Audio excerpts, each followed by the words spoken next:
안녕하세요. 내가 사랑한 미술관입니다. 요시모토 바나나의 소설 데이지의 인생은 너무 오래전에 읽어서 어떤 내용이었는지 기억이 가물가물한데 주인공 데이지가 죽음과 추억에 대해 이야기한 부분만은 아직까지도 가끔 떠올리며 위안을 받고는 합니다. 지금부터 그 대목을 읽어드릴게요. 그러고 보니 웃으면서 밤길을 걸어 돌아올 때 이렇다 할 일이 없었는데도 나중에 되돌아보면 아주 즐거웠다는 생각이 들곤 했다. 헤어질 때가 되면 늘 좋은 일만 많았던 것처럼 느껴진다. 추억은 언제나 특유의 따스한 빛에 쌓여 있다. 내가 저 세상까지 가져갈 수 있는 것은 이 육체도 저금통장도 아닌 그런 따스한 덩어리뿐이라고 생각한다. 나의 세계가 그런 것들을 몇 배까지나 껴안은 채 사라진다면 좋겠다. 이런저런 곳에 살면서 쌓인 갖가지 추억의 빛을 나만이 하나로 이을 수 있다. 오직 나만이 만들 수 있는 목걸이다.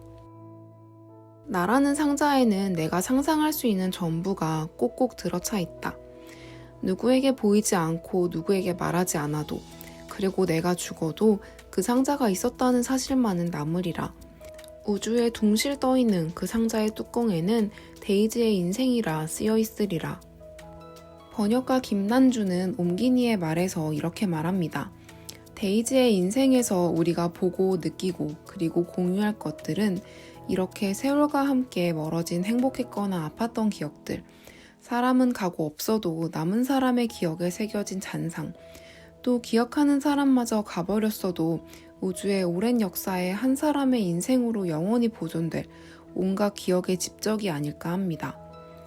저는 이 중에서도 추억은 언제나 특유의 따뜻한 빛으로 쌓여 있고 우리가 저 세상까지 가져갈 수 있는 것은 그런 따스한 덩어리뿐이라는 대목을 자주 떠올립니다.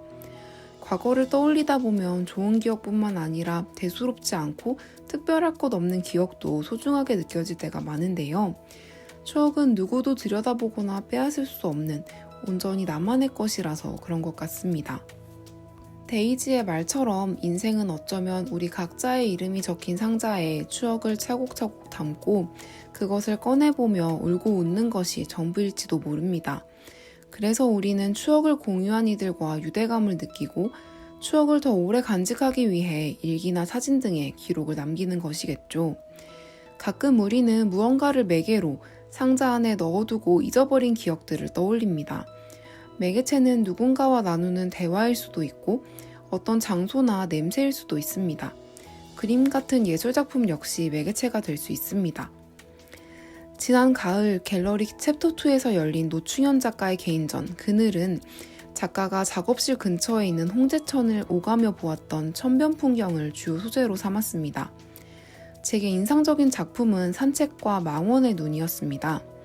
그림을 보자마자 기억 저편에 있던 어느 날의 기억이 불현듯 떠올랐기 때문인데요. 산책 속 사천변의 모습은 해가 다 뜨지 않아서 가로등 불빛이 아직 켜져 있는 새벽녘을 떠올리게 했고 그림을 들여다보고 있으니 그 시간대에 느낄 수 있는 축축한 공기의 감촉이 그대로 느껴지는 것만 같았습니다. 흩날리는 눈송이로 가득한 망원의 눈은 눈이 유난히 많이 내린 지난 겨울을 떠올리게 했습니다. 특히 눈 구경을 하겠다고 신이 나서 나갔다가 눈보라를 만나서 눈에까지 눈이 들어갔던 어느 밤이 생각났는데요.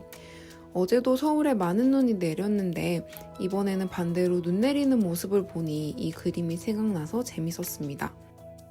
지난 10월 금천예술공장에서는 올해 입주한 작가들의 스튜디오를 공개하며 전시 온앤오프를 선보였습니다. 그곳에서 만난 허우중 작가의 작품은 여러 점의 회화가 불규칙한 간격으로 걸려 있었는데 몇몇 그림들은 벽에 그려진 희미한 선으로 연결이 되어 있었습니다. 그래서 선뿐만 아니라 계산을 하기 위해 벽에 낙서처럼 흘겨쓴 숫자도 작품의 일부처럼 보였는데요. 희한하게도 저는 이 숫자들에 제일 관심이 가더라고요. 1의 자리 뺄셈을 할 때 결과가 음수면 10의 자리에서 10을 빌려오는 연산 과정이 고스란히 벽에 쓰여 있었는데 이를 보니 이런 방식의 뺄셈을 처음 배웠던 어린 시절이 떠올랐습니다. 그때 저는 학습지를 하고 있었는데 매일 꼬박꼬박 일정 분량을 풀지 못해서 거의 매번 수업시간 직전에 일주일치를 몰아 풀었거든요. 하루는 저희 집에 놀러 오셨던 할머니가 그런 제 모습이 딱해 보였는지 옆에서 문제를 같이 풀어주셨는데 그 장면이 아직도 기억이 나서 웃음이 납니다. 할머니와 저만의 비밀이었는데 이렇게 공개를 하게 되었네요. 이렇게 어떤 작품이 나만의 고유한 경험이나 감각과 결부되면 그렇지 않은 작품보다 훨씬 더 오래 기억에 남습니다. 작품을 매개로 접점을 가졌다는 생각에 작가분과 가까워진 듯한 기분이 들기도 합니다. 여러 작품을 보다 보면 누구나 본인과 접점을 갖는 작품을 만날 수 있는데 저는 이런 경험이 예술 감상의 가장 기초가 되는 것이라고 생각합니다. 작품이나 작가, 미술사 등에 대한 지식이 없어도 가능하니 가장 쉽지만 자신 말고는 누구도 들여다볼 수 없다는 점에서 가장 주관적이고 고유한 결과물을 얻을 수 있습니다. 그리고 그 결과물은 각자의 이름이 적힌 상자에 담을 새로운 기억이 되죠.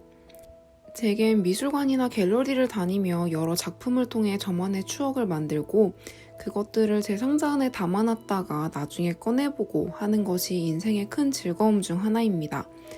영상에도 작가나 작품에 대한 객관적인 정보보다는 작품을 본 뒤 제가 느낀 감정이나 생각 같은 주관적인 감상을 더 많이 담고자 합니다. 그래서 지극히 개인적인 영상들이 대부분인데 예상외로 많은 분들이 공감하고 좋아해 주셔서 댓글 읽으면서 뭉클할 때가 정말 많았어요. 그 마음에 보답할 수 있게 앞으로는 좀 더 자주 정기적으로 영상을 올릴 수 있도록 노력하겠습니다. 오늘도 제 이야기 들어주셔서 감사합니다.